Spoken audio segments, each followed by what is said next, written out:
నందమూరి అభిమానులకి కాలు రగడేసుకునే టైం దగ్గరికి వచ్చింది.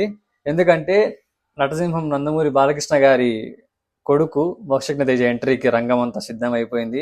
PVCU 2 ద్వారా లాంచ్ అవుతున్నాడు. ప్రశాంత్ వర్మ డైరెక్షన్ చేస్తున్నాడు. ఇది చాలా పెద్ద విషయం అని చెప్పాలి. He's a star director in young young young generation అనమాట ఇప్పుడు.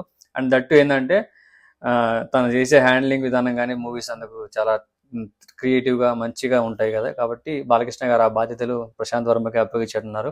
అండ్ మోక్షజ్ఞ లుక్స్ అయితే స్టన్నింగ్ అనమాట. అసలు ఎక్స్పెక్ట్ చేయలేదు. చాలా చేంజ్ అయిపోయాడు. ఫస్ట్ లో మన యాక్చువల్ నార్మల్ గా చూసిన మోక్షజ్ఞకి ఇప్పుడు ఈ పోస్ట్ లో చూసిన మోక్షజ్ఞకి చాలా డిఫరెన్స్ అయితే ఉంది. ఇంకా చూడాలి యాక్టింగ్ ఎలా ఉండబోతుంది, ఎలా చేస్తాడు, సినిమా ఏ జోనర్ లో ఉండబోతుంది అనేది. సినిమా టైటిల్ అయితే సింబా అని ఇచ్చారు.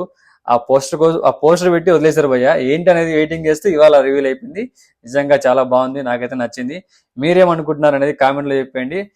అసలు ఇది నందమూరి ఫ్యాన్స్ కి పండగ అని చెప్పాలి.